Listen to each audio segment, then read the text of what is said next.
Hello out there, I'm the oldest nerd. Today we're talking about the Three Doctors. This was the 10th anniversary episode, and so to do something special, they wanted to feature all three of the actors who played the Doctor up to this point.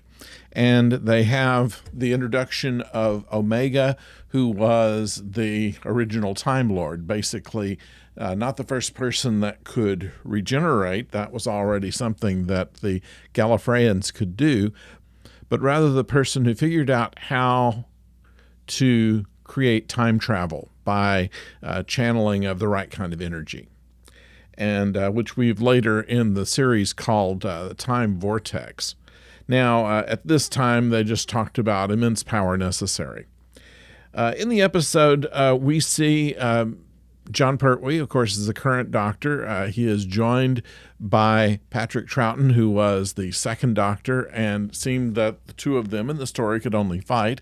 So they brought in the first Doctor, William Hartnell, in order to be kind of the referee between them.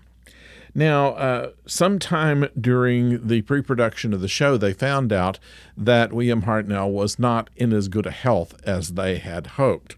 Now, he had left the show originally because he had difficulty remembering his lines. He was kind of difficult to deal with the production staff, and it was kind of by mutual agreement that he would be taken off the show. But they did him the courtesy that he could suggest who would replace him, and it was Hartnell's idea to replace himself with Patrick Troughton.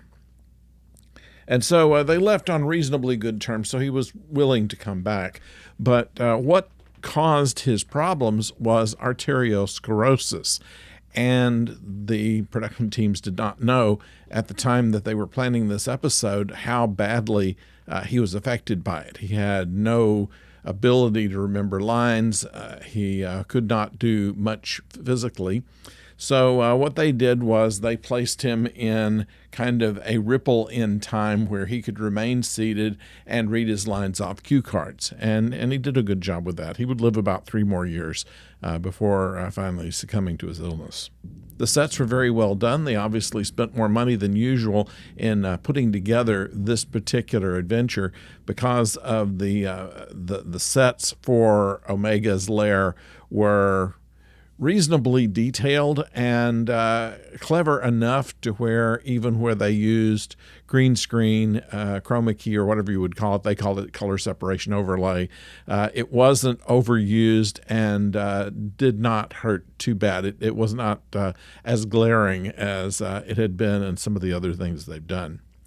However, the acting was good. The juxtaposition of the Doctors started out kind of a tradition of how they would address each other, generally making fun of their appearance and not liking how the TARDIS was redecorated. I think that this was the first time that anyone looked at the TARDIS and said, "You've redecorated. I don't like it." And that was, of course, Patrick Troughton that said that.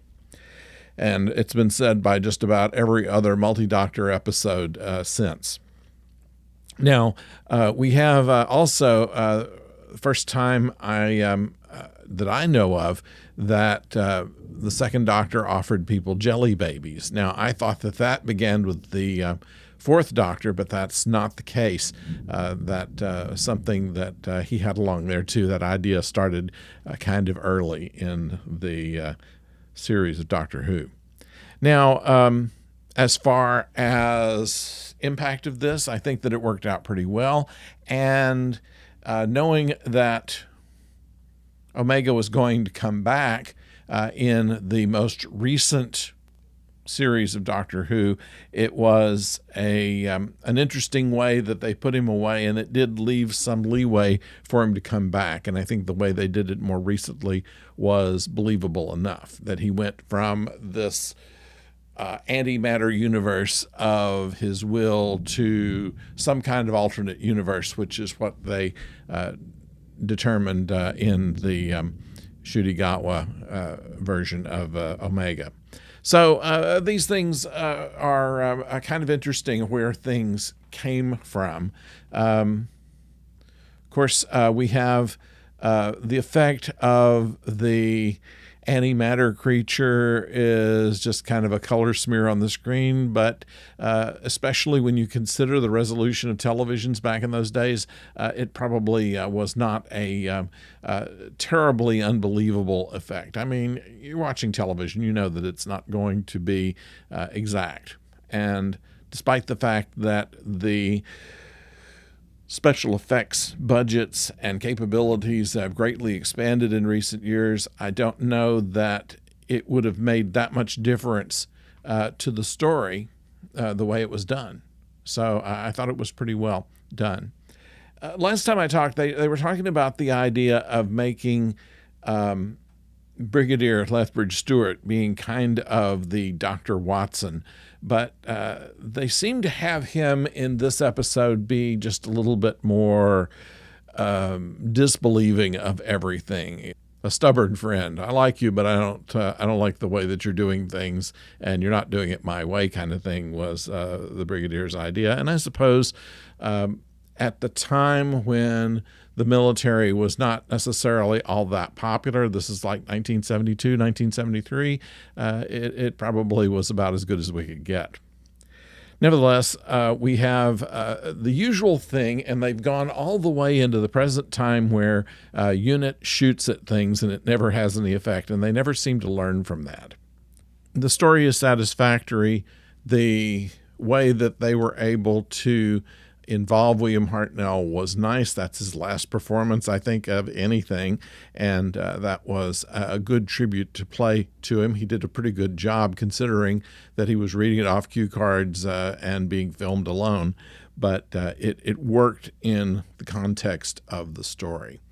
And I didn't realize that this would be the first time the Brigadier had stepped inside the TARDIS, and his original idea was, is this where all of this unit equipment has gone to build whatever you've got in here? And what kind of optical illusion is this to make it look bigger? I thought was interesting in that it did not amaze him that it was bigger on the inside. He just assumed that it was some kind of conjuring trick.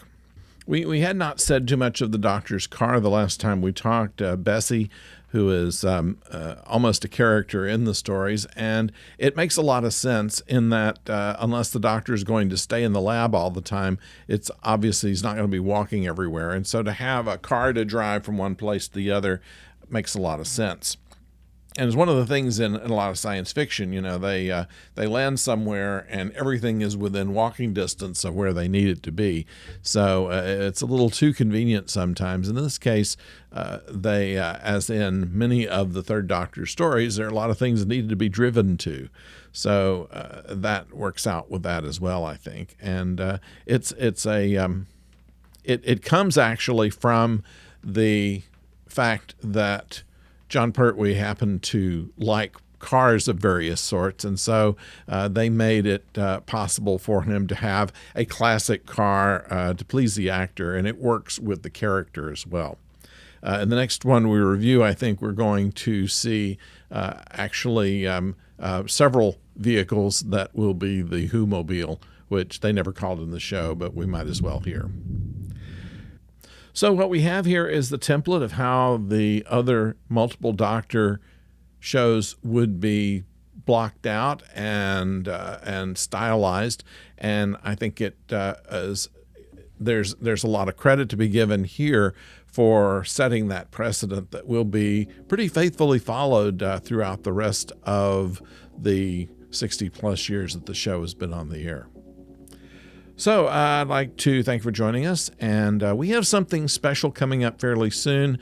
I have a friend that's going to be joining me, and we're going to be talking about movies. And so we'll talk more about that, but keep an eye out for when we bring that in. It could be late this week or early next week, depending on how the editing goes. But that's what we're working on right now. We will have another episode of Babylon 5 coming up tomorrow, and bulletins as they occur. Thank you for joining us. Don't forget to subscribe. Thank you for joining us. Don't forget to subscribe, and until next time, don't go far.